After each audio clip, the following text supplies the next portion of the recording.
Hello guys, आज आम tuition student गोटे बर्थडे अच्छी।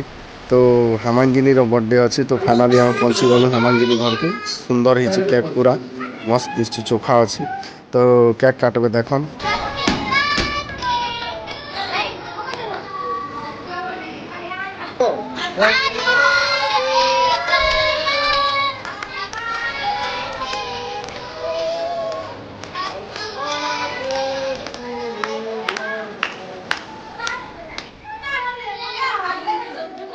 केक काटला पर फास्ट तांकर माँ के खुआसन, नमस्कार कर देसन। तापर सब लोग के टिके टिके खुआसन काटी काटी किना।